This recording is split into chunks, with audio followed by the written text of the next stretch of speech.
Voilà, on se retrouve avec une nouvelle équipe de ce masterclass du 3e jour de ce 20e Festival des héros du cinéma et de la télé, avec des comédiens qui sont aussi là, plus pour le théâtre, mais qui ont aussi fait des choses à la télévision, voire au cinéma, on va en savoir un peu plus. Alors, première question que je vais vous poser à tous, vous répondrez systématiquement, c'est le métier de comédien, ça a été une passion ou ça a été un hasard? Comment on arrive à faire ce métier? Alors on commence par qui? C'est Boudère. Tiens, et comme ça tu les présentes, Boudère. D'accord. D'abord je vais vous présenter les super comédiens et comédiennes avec qui je joue. Alors, à côté de Patrick Georges, vous avez Audrey Garcia. Bonjour. Vous pouvez l'applaudir. À côté d'elle, vous avez Thomas Hoff. Nous avons la belle Amélie Robert. Alors, il en manque deux, c'est Rebecca Anton, que vous avez tout à l'heure, et Florence Savigna, voilà, qui est dans le train. Qui disait si elle est sur le coup, non, sur le coup, c'est qu'elle est sur le quai. Donc il faudrait quand même que le train parte. J'espère qu'elle va arriver, parce que voilà. Et en tout cas, voilà. Pièce qui s'appelle Pour le meilleur et pour le pire, une comédie. Que vous pouvez voir en famille, parce que c'est très drôle, pas vulgaire, et puis ça raconte une histoire assez rigolote. C'était quoi la question, j'ai oublié? Oui, la question c'est comment, est-ce que c'est ce métier, il est venu par passion, ou parce que tu as pris des cours, tu as toujours aimé ça, tout petit tu faisais rire tout le monde, ou pas du tout? Comment c'est venu? Non, alors moi c'est venu par frustration d'abord. Non mais c'est vrai, parce que comme je trouvais pas de travail, on ne me donnait pas de travail, je suis comptable, moi, de formation. J'ai été après éducateur de rue, et le théâtre est arrivé bien après, parce que moi, vraiment, quand j'étais petit, je pensais que les gens qui passaient à la télé ou qui faisaient du théâtre, ils n'étaient pas payés. Moi, je ne savais pas que c'était un travail. Moi, je pensais que les gens venaient et ils s'amusaient, puis c'est tout. Et quand j'ai su qu'en fait, on pouvait être payé, rémunéré pour faire des blagues, je me suis dit, bah tiens, comme j'ai pas de travail en compta, l'éducateur de rue, bon, ça me saoulait, parce qu'au bout de 10 ans, je ne voyais pas d'évolution. Je me suis dit, bah, je vais m'essayer. Quand je faisais rire gratuitement, j'ai essayé de faire rire en faisant payer les gens. Et donc voilà, j'ai écrit un premier spectacle qui était juste catastrophique. Et donc voilà, mais je n'ai pas lâché, puis voilà. Vous dormez? Pardon. C'est pas le titre du spectacle, catastrophique. Non. C'était mes débuts, donc je savais pas qu'il fallait écrire, je savais pas qu'il fallait se préparer, je savais pas qu'il fallait avoir une présence scénique, je savais pas qu'il fallait une mise en scène, enfin je commençais à rentrer dans ce truc-là. Moi je connaissais pas, j'avais des vannes, j'étais drôle, j'avais un physique qui faisait rire, genre comme si j'avais plus... J'avais un physique qui faisait rire, donc je me suis dit, c'est des armes avec lesquelles je vais pouvoir monter sur scène. Et finalement, je me suis vite aperçu que non, il y a quand même un travail de fond à faire, il y a quand même des gestuels, une présence sur scène qu'il faut développer. Et donc voilà, j'ai appris. Il y a une rencontre particulière qui t'a incité à le faire, ou tu l'as fait spontanément en disant je vais voir c'est le juge d'instruction. Parce que non, la rencontre particulière, ça a été vraiment la rencontre avec le théâtre d'improvisation. C'est qu'en fait, quand j'étais jeune, quand j'étais à l'école, j'étais un bon élève, mais qu'il ne fallait pas avoir dans sa classe parce que je faisais toujours des blagues, je faisais rire tout le temps les gens, et ça agaçait beaucoup les professeurs. Et un jour, il y avait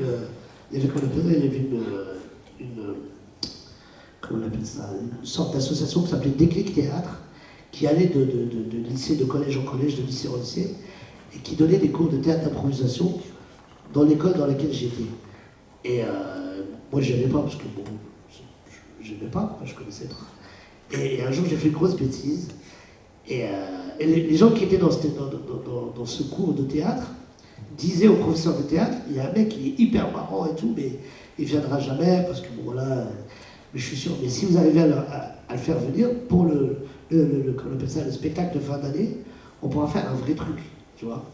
Et moi j'ai fait une grosse bêtise, et le professeur m'a dit, écoute, c'est soit je te vire 3 jours, ce qui est l'équivalent de la guerre en Irak chez moi, ou alors tu vas au cours d'improvisation. Et je lui ai dit, c'est quand le cours d'improvisation? Il m'a dit, c'était le vendredi. Alors moi, je pensais que c'était pendant les heures de cours. J'étais super content. Sauf que non, c'était à 17h le vendredi. C'était de 17h à 19h. Moi, je finissais à midi le vendredi. Alors, donc j'avais une fièvre quand j'arrivais là-bas. Et quand je suis arrivé, voilà, on nous a donné un thème, j'ai fait rire en improvisant dessus. Et là, j'ai reçu les premiers rires dans ma vie. Des gens qui étaient avec moi à l'école et qui riaient vraiment d'un truc sur un thème. Et puis je me suis dit, c'est marrant ça. Donc j'ai continué à faire du théâtre d'improvisation. Et plus tard, quand j'ai appris que c'était un vrai métier, je me suis lancé dedans. L'anecdote est intéressante. Alors, parce que j'ai Audrey à côté de moi. Oui. Audrey, toi, comment? Alors, c'était t'as toujours rêvé d'être comédienne ou t'as rencontré quelqu'un ou tu as vu un film ou quelque chose qui t'a dit c'est ça que je veux faire? Moi, c'était surtout l'envie d'être sur scène. J'ai fait pas mal de danse et donc le spectacle de fin d'année, c'était vraiment le climax de mon année, quoi. Être en costume, être sur scène, j'avais très envie. Et j'avais aussi très envie de bosser en télé. Nous, on était un peu la génération télé avant les internets. Enfin, voilà, moi j'avais envie, je savais que je voulais bosser en télé, donc j'ai commencé chez M6, qui avait une chaîne qui s'appelait Fun TV, on était en direct et c'était un petit peu le laboratoire d'M6. Et tour à tour, j'ai fait pas mal de boulot là-bas, pas mal de postes, et au bout d'un moment, je les ai tellement saoulés que j'ai animé une émission. Et sinon, pour la petite histoire, j'ai bossé avec le Morning Live aussi, je m'occupais de leur presse. Donc voilà, c'était toute cette génération-là, on était en direct tout le temps, où on fabriquait de l'image avec 3 francs 6 sous. Et puis, au détour d'un spectacle, j'ai rencontré Guillaume Mélanie, l'auteur et le metteur en scène de notre pièce, qui m'a proposé de monter une pièce. On avait signé pour 3 mois, on a joué 5 ans, et après c'est parti, j'ai enchaîné les spectacles. C'était Mes meilleurs ennuis, en 2003, il y a 20 ans. Et après, voilà, c'est les rencontres, les spectacles, les metteurs en scène avec qui j'ai bossé. Et puis à côté de ça, j'ai toujours aussi écrit. À la télé, j'ai écrit des sketchs, je faisais en direct, également avec Guillaume à l'époque. Et depuis, je réalise aussi des petits courts-métrages. Et à côté, voilà, des spectacles, des tournées avec les copains. Et voilà, donc c'est surtout les rencontres aussi, qui nous font aller voilà, sur tel ou tel projet, rencontrer les gens, se découvrir aussi ce qu'on a envie de faire, parce qu'on touche tous un peu à autre chose que la comédie, vous allez voir avec les copains. Mais voilà, en tout cas, c'était surtout les rencontres, quoi. Alors, la deuxième comédienne, pour Thomas, toi, alors, moi, j'ai grandi dans un théâtre, en fait. Je suis fille d'habilleuse. Ma mère était la chef habilleuse du théâtre Marigny, donc un des plus beaux théâtres parisiens. Donc, moi, j'ai fait mes premiers pas dans une loge. Donc, en fait, j'ai vraiment connu que ça, le théâtre. Et dès que j'ai su marcher et parler, j'ai dit, je vais être comédienne. Donc, j'ai fait ça tout de suite. Je suis rentrée en école de théâtre, j'ai suivi un conservatoire. Et puis, j'ai très vite passé mon bac, parce que, voilà, moi aussi, j'étais pas spéciale. J'aurais pu peut-être être une bonne élève, mais je préférais apprendre mes textes en cours. Donc j'ai quand même eu mon bac, c'était quand même un peu miraculé cette histoire. Et je suis rentrée en école professionnelle de théâtre. Et là je me suis dit, attends, tu veux être comédienne parce que tu connais que ça ou vraiment tu as envie de faire ça? Enfin moi je suis trop tombée dedans en fait, donc j'ai eu un petit recul et puis finalement je me suis dit, ben non, c'est 1001 vies en une seule et ça me plaît vraiment cette vie de défis, c'est constamment changeant, moi je peux vite m'ennuyer, donc le métier de comédienne pour moi c'était vraiment parfait. Donc voilà, après je suis rentrée dans cette école professionnelle. Avec des comédiens, c'était terrifiant, il y en avait tellement. Et on a monté une troupe avec des amis. Et c'est comme ça que j'ai commencé à travailler dans des toutes petites salles. On montait des spectacles pareil avec rien, on fabriquait tout. Du coup, par la force des choses, je suis devenue costumière aussi. Voilà, c'est un petit peu le patrimoine de ma maman, tout ce qui est couture, tout ça. Et on a monté ça, et de fil en aiguille, voilà, on a densifié le réseau et on se met à travailler, à jouer comme ça. Et c'est des rencontres. Et voilà, donc moi j'ai toujours voulu faire ça. Ça a toujours été ma ligne de vie. Et puis après, oui, je me suis rajouté des choses. Donc j'ai commencé à être costumière aussi parce que ça m'enrichit. Je trouve que c'est comme on travaille quand même avec de la créativité, ça s'épuise, quoi. Donc il faut toujours aller chercher ailleurs de la nourriture. Moi, c'est le travail manuel, c'est quelque chose qui me dynamise énormément. Donc je fais ça. Mais j'enseigne aussi, je donne des cours de théâtre dans un conservatoire à des tout petits enfants. Et voilà, je suis trop contente d'être en tournée. On a une super équipe, c'est vrai. L'auteur est quelqu'un d'extrêmement bienveillant, talentueux, donc on apprend toute notre vie, c'est ça qui est génial. Et j'ai fait le costume de la pièce. J'ai dit, tu fais le costume de la pièce? Ouais, j'ai même fait les cadavres de la pièce. Je fais un peu spoiler. On va pas donner l'intrigue, voilà, on va dire. C'est dans le pitch, j'ai rien vendu. Mais oui, j'aime bien bricoler. C'est marrant parce que je disais, à force de faire des interviews comme ça, je me suis rendu compte que la plupart des comédiens, il y a deux écoles. Il y a ceux qui ont été des gens de troupe qui, très jeunes, prenaient des copains, faisaient ça, ils faisaient monter des spectacles, ils galéraient, etc. Je disais l'exemple des bronzés qui ont créé, qui ont tout inventé chez eux. Ils avaient des dettes de partout pour racheter le Splendide et tout. Et ils étaient contents. Pour la première fois, quand ils ont pu se partager la première recette, c'était 50 francs chacun. Alors, quand on sait ce qu'ils sont devenus maintenant. Et donc, mais par rapport aux comédiens, j'avais par exemple Marie Guillard qui était là, et elle s'est rendue compte que le fait d'être toute seule, c'était un handicap. Parce elle attend le casting, elle a fait des coups, mais en même temps, il n'y a pas cette motivation de dire tiens, on va écrire une pièce, on va la jouer dans un petit truc de rien du tout, mais on bouge, et c'est l'optimisme que vous avez. Il y a une fan qui se précipite. Il y a une fan qui va vous agresser. On voit qu'elle est danseuse hein, aussi. Non, il prend le ménage, t'inquiète pas.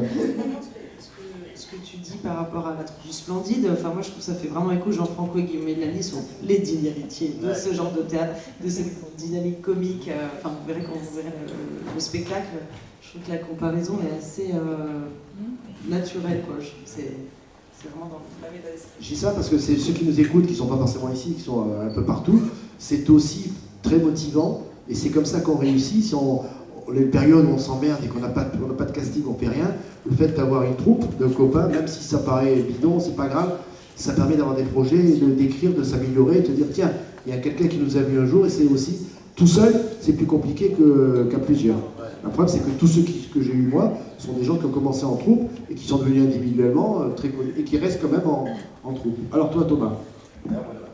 La prof de théâtre que j'avais, avec qui m'a vraiment fait kiffer le théâtre, elle nous a toujours dit quand vous sortirez de l'école, restez pas tout seul. Faites des trucs en troupe, même si ça marche pas et tout, restez pas tout seul parce que c'est ce qu'il y a de plus dur. Moi j'ai fait du théâtre parce que mes parents m'amenaient au théâtre une fois par semaine quand j'étais petit. Parce que mon père était militaire, on vivait à Paris, et en fait quand t'es militaire, t'as des réductions énormes par le théâtre. Et du coup on allait voir plein de pièces, mais il y en avait beaucoup qui étaient pas ouf, tu vois, mais c'est pas grave, ça te faisait une expérience de dingo. Donc on avait des bêtes de siège et tout, tu vois, c'était cool. Donc on y allait une fois par semaine et tout, et ça m'a fait une éducation de ouf, j'adorais ces moments. Et tu commences à même gamin à avoir un regard critique sur les pièces qui sont bien, celles qui sont pas bien, la mise en scène, le jeu de comédien et machin. Donc j'aurais dit à mon avis, je vais essayer de faire un truc un peu là-dedans, tu vois. Ils m'ont dit d'accord, mais passe le bac, Nani, bon, comme toi, ça a été miraculeux, mais je l'ai eu. Et après, donc, je suis allé dans une école de théâtre que j'ai trouvée à côté de la baraque et tout, c'était pas trop loin. Et je me souviens juste du premier cours où on est une vingtaine en bas dans une espèce de cave et tout. Et la prof elle me dit voilà, vous allez rentrer dans le KGB derrière et puis vous allez nous raconter un souvenir, vous allez nous improviser un dos, tiens. Et donc évidemment je suis le premier à passer et tout, donc je vais dans le KGB et là évidemment t'as rien qui te vient, t'as pas de souvenir, t'as plus de passé, t'as que dalle. Et donc je fais putain, je vais devoir sortir et tout, qu'est-ce que je vais raconter Nani? Donc je sors du dos, je vois tout le monde qui me témoigne et tout, et je commence à improviser un truc, un souvenir qui n'existe pas. Mais un peu émotion, tu vois, avec la larmichette et les machins. Et là, tu vois, pendant 4-5 minutes, je commence à inventer un truc, machin. Je repars dans le KGB parce que j'avais fini, là, et la meuf, elle me dit putain, merci d'avoir partagé ça avec nous. Je sens que vraiment, j'ai réussi à les carottes tous, tu vois. Pardon, mais tu parles de cave et de KGB, on est sûr que c'était un cours de théâtre? C'était attrape avec des potes, il y a un peu des meufs comme ça. Et tu leur as jamais dit la vérité? Non, j'ai jamais dit, hein, j'ai jamais dit, là, je le dis et tout, là. Attends, lui, il et c'est vrai que c'était, je me suis dit, putain, j'ai réussi à faire ça et tout, si ça passe, machin, et puis ça m'avait plu quand même de réussir à leur dire une connerie comme ça. Et j'y avais cru, parce que vraiment, j'avais l'œil humide et tout. Et donc j'ai dit, bah, vas-y, je vais continuer, donc j'ai fait 3 ans de théâtre et tout, et puis après, voilà, tu rencontres des gens, tu fais des petits spectacles. Celle-là, c'est la première fois que je fais une vraie tournée avec une pièce de théâtre comme ça, avec des comédiens aussi talentueux, etc. Dans des conditions aussi folles, et donc c'est un vrai rêve qui se réalise pour moi et tout, donc c'est un gros kiff. Voilà. Ça permet aussi de dire que dans des pièces, il y a entre guillemets des têtes d'affiche, c'est comme dans les films, etc. Et puis il y a ceux qui font l'homogénéité de la pièce, c'est d'avoir des... Parce que moi, moi je suis on va dire un fan de l'époque des Lautner, etc. Où les films, il y avait des vrais seconds rôles. C'était pas des gens qui donnaient la réplique, etc. Et je trouve que le théâtre, c'est bien parce qu'on vous donne aussi des rôles, en tout cas dans cette pièce-là, de gens, vous avez des choses à défendre. Et pas seulement, moi j'ai eu beaucoup de comédiens de théâtre qui disaient, bon moi je faisais une réplique à 7h12, je prenais un Uber, à l'époque non, il n'y a pas de trottinette, ils prenaient un vélo, ils allaient au théâtre parce qu'ils revenaient, ils changeaient le costume, ils disaient, ouais, ils déclamaient une phrase, hop, ils repartaient. C'est ça. Donc c'était les... Bon, il en fallait ce 5e ou 6e homme ou 6e femme qui donnait une réplique, parce qu'on ne pouvait pas aller, on les reconnaissait les autres, il fallait quelqu'un qui dise, ou la chute, pour dire qu'il sortait en disant, et il faisait comme ça, 3-4 pièces par... Donc, je trouve que cette pièce-là, elle met aussi en avant des gens, et puis ça... Oui, puis ça vous permet aussi de vous faire repérer par d'autres productions ou par d'autres personnes qui peuvent vous donner votre chance pour autre chose.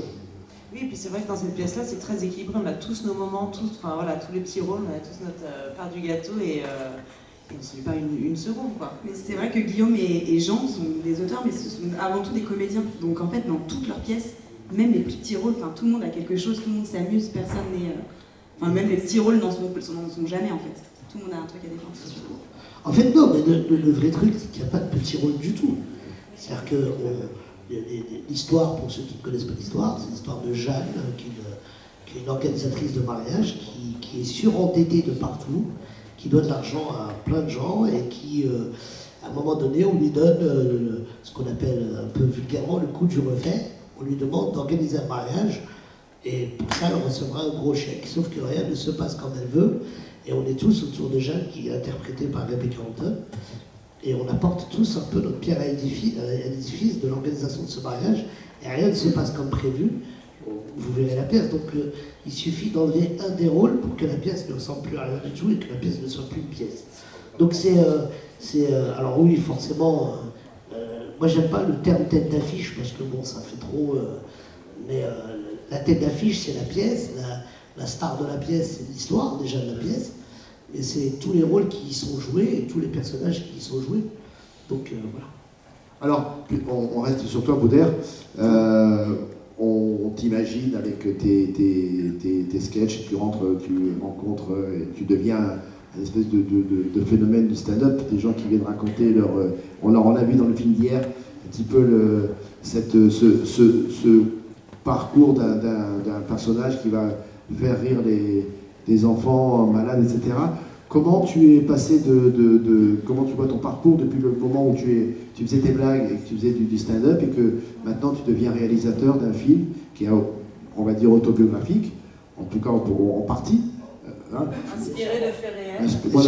Légèrement. Oui, inspiré de faits réels de ce que j'ai vu, moi, quand j'allais voir les enfants dans les hôpitaux, et quand je vais voir les enfants dans les hôpitaux, ce qu'il y a dans mon film, c'est ce que j'ai vu. Il y a certaines phrases qui sont dites par des enfants que j'ai entendues.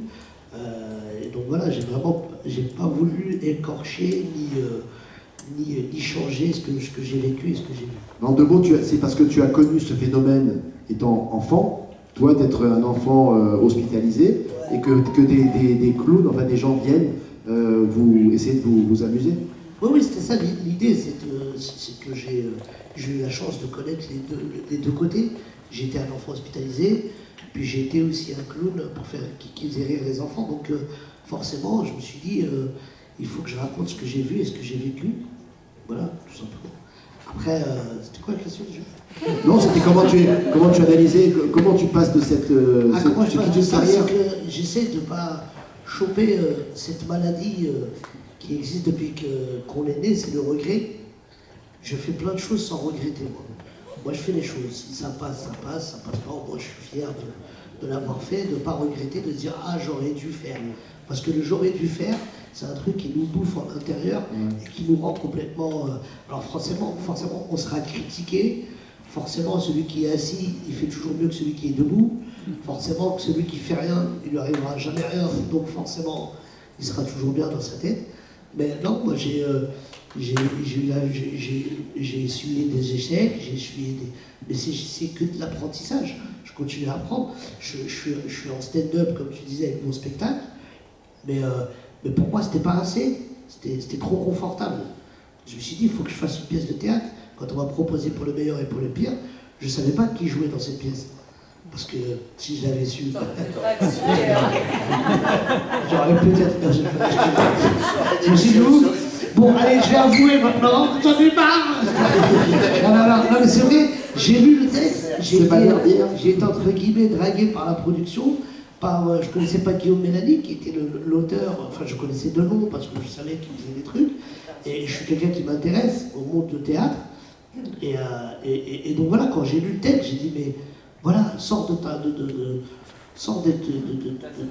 ta zone de confort, de venir raconter ta vie en faisant des sketchs, en faisant des vannes. C'est bon, ça marche. Va vers un nouveau challenge et va voir est-ce que tu es un comédien ou pas, parce que c'est aussi une manière de se dire est-ce que moi je suis capable de donner la réplique à des camarades, est-ce que je suis capable de ne pas parler avec le public, de ne pas être dans l'improvisation, est-ce que je suis capable d'apporter ma pierre à l'édifice d'un projet, et donc voilà, tout en étant à l'écoute des autres. Et moi je leur ai dit plein de fois, c'est pas besoin d'une émission pour leur dire, mais moi ça me fait un bien fou et j'apprends beaucoup avec eux. Oui, vraiment. Parce que le risque, en fait, pour toi, c'était de passer de l'improvisation à un texte. Tu peux pas te permettre, tu peux improviser entre guillemets ou faire rire, faire du bout d'air. Non, mais ce qu'il y a le pire, c'est que moi, je déteste, comment on appelle ça, je déteste répéter. Faire des répétitions, si vous voulez tuer. C'est dommage pour un comédien. Non, mais je le dis, je vous le dis, je l'ai dit. Voilà, moi j'étais témoin, hein, parce que j'étais à la résidence avec vous, beaucoup plus avec eux qu'avec toi. Mais oui, mais parce que ça me tue. Si tu veux me tuer, tu me fais répéter 1000 fois mon texte. Moi, je sais que je le connais. Après, les autres... Ce qui est fort et ce qui est très énervant, on a envie de le taper un peu, c'est qu'il arrive et qu'il est au taquet tout de suite. Oui, mais parce que j'ai besoin de ça. C'est-à-dire que j'ai besoin d'être dans une urgence. Sinon, si je suis trop dans un confort, on me dit vas-y, on va répéter. Mais après, eux, ils sont fous aussi. Ils répètent même dans le train. On répète pas dans un train. On dort dans un train, on reste chic. Quand même, il y a des gens qui dorment dans des trains. Comme toi, on est dans le wagon. Mais normalement, dans le train, non, j'ai fait un sondage. Vous répétez ou vous mangez des chips dans le train? Voilà, on mange des chips. Eux, ils veulent même répéter dans le train. La dernière fois, dans une salle de bain, ils veulent répéter dans une salle de bain. On peut pas répéter. Ouais, donc vas-y, dis ta réplique. Non, mais c'est vrai, et je suis conscient. Non, mais je te jure, Patrick, je suis conscient et je les remercie de leur patience parce qu'ils ont commencé à répéter sans moi. C'est-à-dire qu'ils ont fait toute la répétition pendant presque un mois. J'étais pas là, c'est une personne qui m'a remplacé, Gabriel, qui est exceptionnel, qui est assistant metteur en scène et qui est aussi comédien, qui m'a remplacé, qui donnait ma réplique aux camarades. Donc, et franchement, ils ont une patience exceptionnelle. Franchement, peut-être que moi, j'aurais pas patienté comme ça. Et je sais que jusqu'au jour de Aubagne, ils me regardaient tous un peu comme ça. J'espère que... Parce que pour la petite blague Boudère quand même... C'est Rebecca Lampton qui vient d'apparaître. Oui, et il a été remplacé par un comédien qui s'appelle donc Gabriel et qui mesure 1m80. Et donc c'est vrai qu'on a répété pendant un mois avec lui et d'un coup Boudère est arrivé en disant ok c'est bon, moi je connais le texte. Et c'est vrai qu'on lui en voulait un petit peu et qu'on était un peu comme ça. Et il est arrivé, et non seulement il connaissait son texte, mais en plus, il a proposé forcément autre chose, et on s'est régalé quand Boudère est arrivé, et au bout de 2 minutes, on était tous dingues de Boudère, mais c'est vrai que pendant un moment, on a un peu pessimisé. Ça, j'avoue. Non, mais moi, j'aime bien, moi je dis la vérité, j'avoue, franchement... Oui, mais c'est le résultat compte. Non, mais c'est... Il répète le vendredi après-midi. On répète pas le vendredi après-midi, normalement. Il y a des jours... Mais non, mais si à 17h, on répète pas parce qu'on mange une crêpe. Mais c'est l'heure de la crêpe, 17h. Non, mais ils sont fous, ces gens. Vendredi après-midi, on prépare son week-end, Patrick, d'accord. Mais qui travaille le lundi? On répète pas le lundi. Mais regarde, ils sont là, qui travaille le lundi? Le mardi, c'est avant la veille du mercredi, tu peux pas. Il y a les gosses le mercredi, là, on va pas faire comme ça.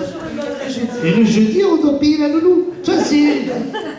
Et donc, bon, j'ai une bonne nouvelle, hein, elle est plus sur le quai, elle est dans le train. Voilà, en tout cas, voilà, je suis arrivé et bah, attendez, hein, je suis arrivé, je connaissais mon texte, j'étais bien calé. Des fois même, je rattrapais eux là, qui font le malin. Si la vérité devant la France, je n'ai pas rattrapé. La France doit savoir. Voilà, je ne vous ai pas rattrapé sur 2-3 répliques, des fois, je ne vous ai pas aidé. Merci. En plus, il apprend le texte des autres, c'est la classe.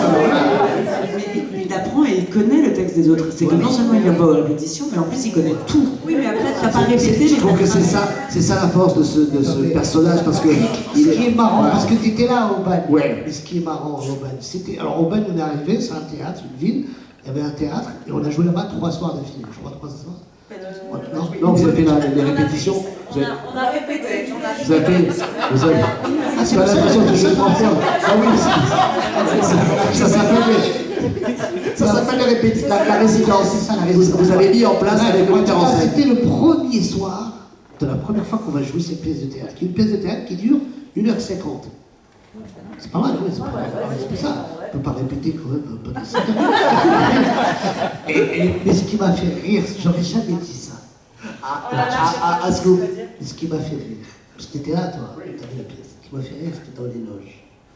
Ils me regardaient tous comme ça. Et la veille, ils n'étaient pas bien.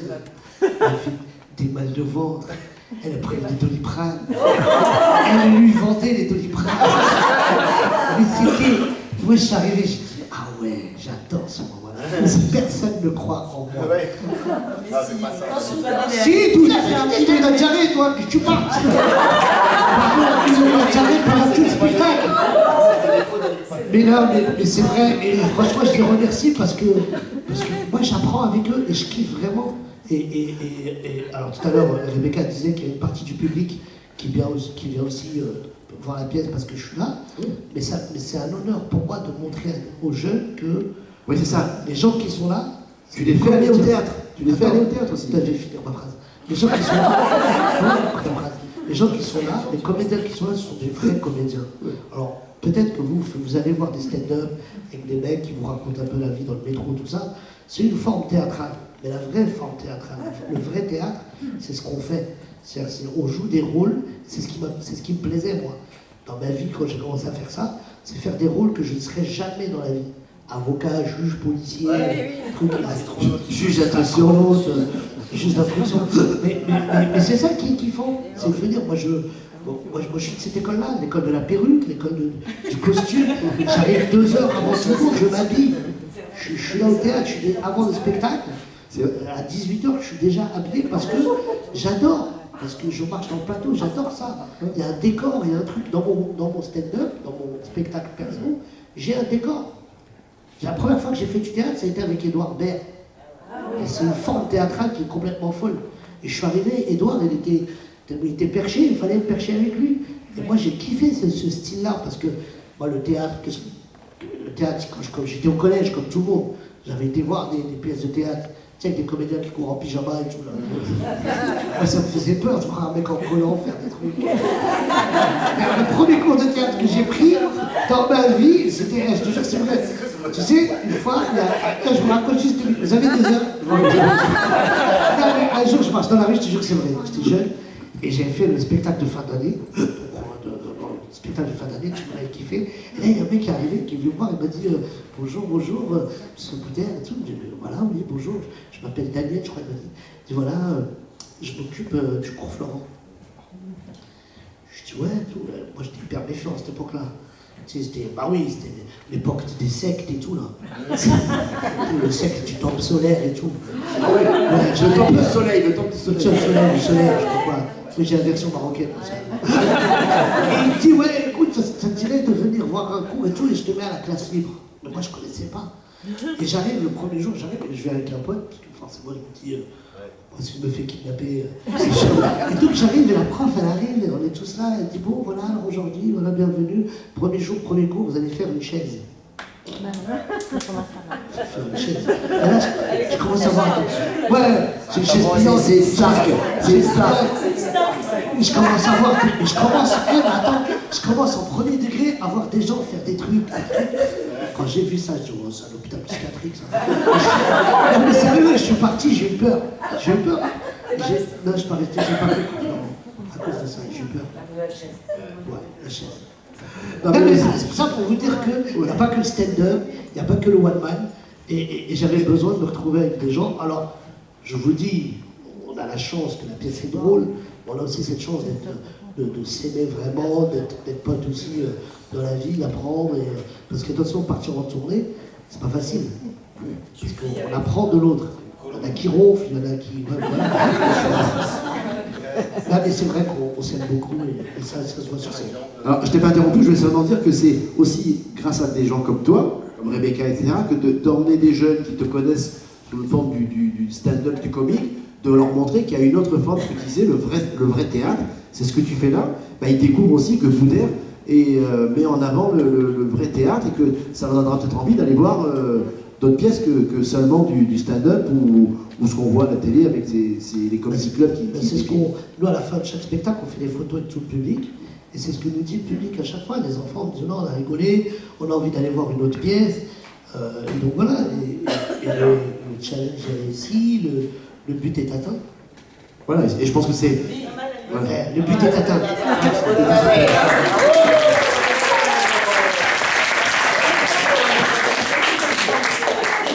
Et vous, en tant que comédien qui découvrez, Rebecca peut-être pas, mais Boudère, au-delà du stress de dire est-ce qu'il va nous faire un show au Boudère et nous derrière on est des comédiens, on va dire, on donne la réplique. Donc finalement, il a prouvé le contraire, c'est ça. Est-ce que ça change un peu l'image parce que vous le connaissez avant ou pas? Je suppose comme tout le monde. Nous, on partageait les loges à l'Apollo à Paris il y a 7 ou 8 ans. Je jouais avant, on se croisait en loge, donc on a commencé à rigoler, à faire des petites blagues. Je me souviens ça vient de me revenir, attention flash, d'une Saint-Valentin, vous jouiez avant nous. Je me souviens de la Grande Évasion. Et on était 3 comédiennes, 3 filles dans les loges, et il nous avait préparé des petites roses le jour de la Saint-Valentin avec un petit mot de sa part. Donc on se croisait là. Regardez, il me lève. Et du coup, c'était il y a 7-8 ans, et après on s'est retrouvés sur ce projet-là, mais on n'avait jamais bossé ensemble. Et c'est vrai, oui, moi je me suis dit, il vient du one, il vient du stand-up, est-ce qu'il va nous laisser la place, est-ce qu'il va pas tirer la couverture à lui? Et bah pas du tout. Il est très généreux, très à l'écoute. Et ouais, c'est une vraie découverte sur le plateau. Conclusion, donc même au lit, donc il ne tire pas la couverture à lui. C'est ce que j'ai appris. Je veux pas de problème. Thomas, et toi alors? Ah ouais, pareil, moi, non, il est très très généreux, c'est un très bon camarade de vie. Il triche au rami. Non, il triche au rami. Non, j'ai besoin d'un gros tricheur, un gros tricheur aux cartes. Et ça, c'est très bien. Ça ne m'étonne pas non plus. Et ça, c'est très pénible. C'est son seul défaut. Au moins, on peut jouer dans le train, on peut jouer aux cartes quand même. Au lieu de ça, il hurle.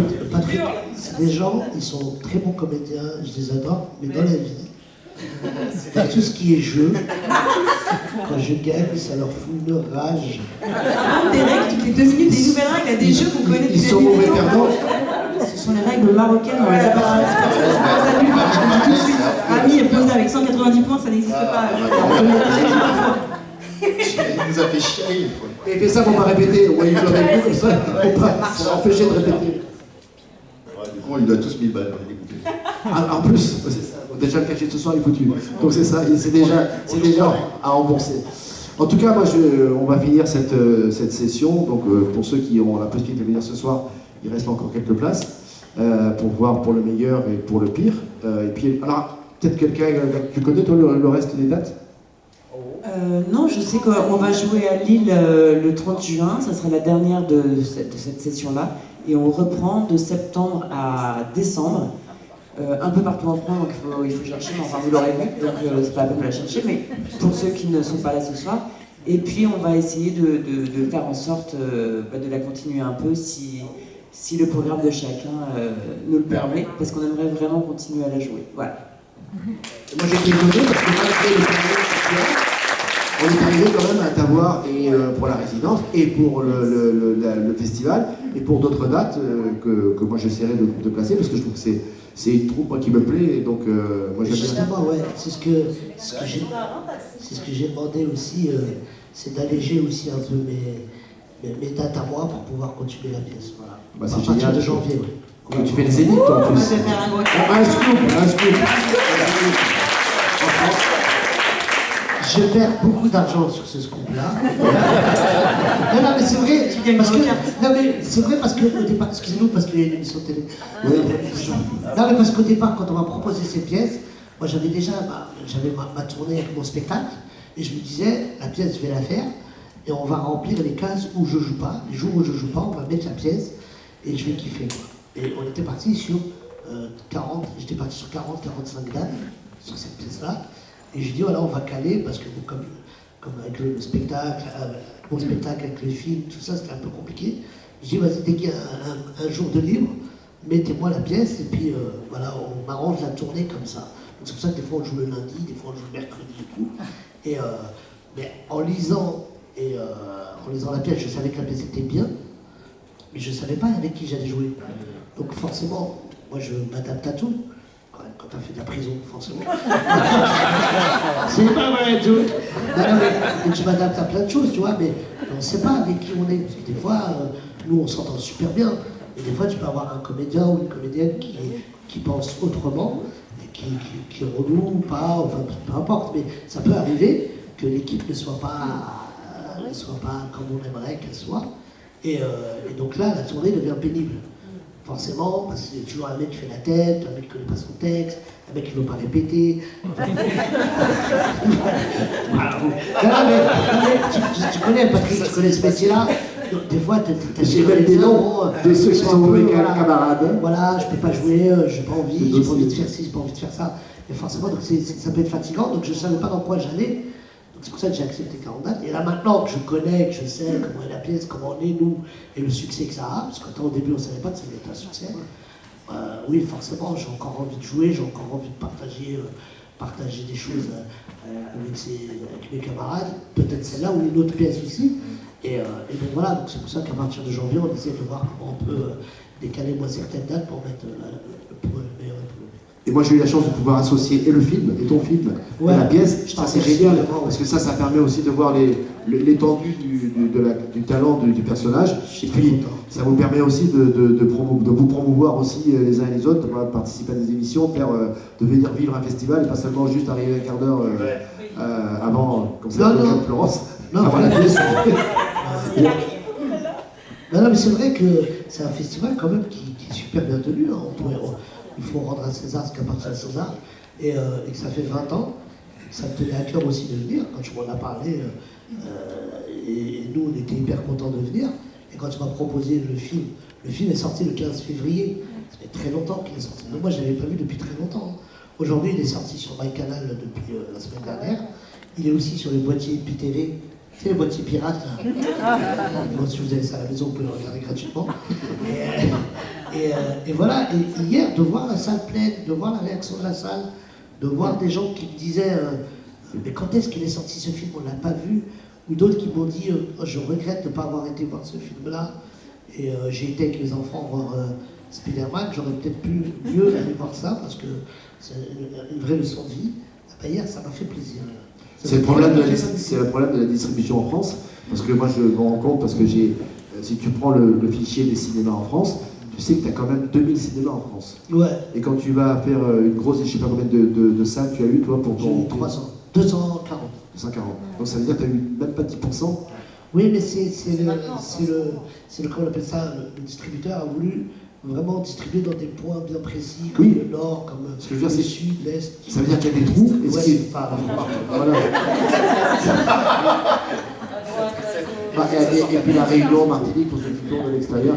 Non mais c'est vrai aussi que du coup, tu passes au travers de plein de gens qui n'ont pas l'occasion d'aller au cinéma. Les multiplex, ça concentre les... Patrick, il existe le film, c'est le plus important. Aujourd'hui, quand vous marchez, je vous explique 2 minutes, quand vous marchez dans la rue et que vous voyez une affiche de film, je sais pas, un film qui sort le 15 ou le 20, dès que vous voyez une affiche de film, c'est un miracle. Je vous jure que c'est un miracle de faire un film, parce qu'il y a plein d'obstacles, les finances, le tournage, des fois, moi ça m'est arrivé, j'étais dans un film qui était super, et on m'a enlevé au montage, j'étais dans Titanic, moi. Voilà, je savais que ça me fait rire, parce que vous ne savez pas. Mais non, mais ça peut nous arriver, ça.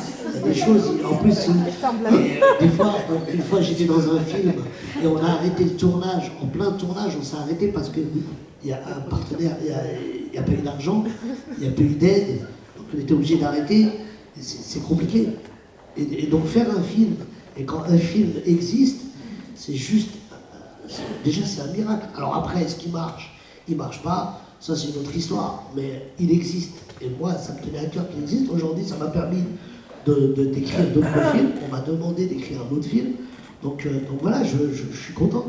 Ça m'a apporté ça. Et pour amener de l'eau à ton moulin, Il faut savoir que quand on va au cinéma, on voit des films, mais pratiquement 30 à 40% des films qui sont faits ne sont jamais distribués. C'est-à-dire qu'ils passeront directement, éventuellement à la télé ou sur une plateforme, mais ils ont fait, c'est-à-dire que tous les efforts, comme tu dis, de faire vivre un film, tu verras même pas une affiche. Tu verras même pas, t'imagines la frustration. Le prochain film que je fais, là je commence le tournage le 6 juillet, c'est un film qui ne sortira pas au cinéma, mais qui sera sur TF1. C'est mieux, des fois. Mais ça c'est une chance.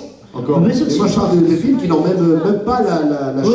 Oui, bien sûr. Tu vois, je veux dire, c'est-à-dire qu'ils ont fait tous les efforts et les gens n'auront pas l'occasion, sauf en festival, où moi je récupère des films qui n'ont pas de distributeur, et à qui j'en ai un justement, un franco-marocain, qui s'appelle Coup de tampon, qui n'est pas encore distribué, qui sera, je pense qu'il sera pas distribué. Je joue dedans. Et tu joues dedans, voilà.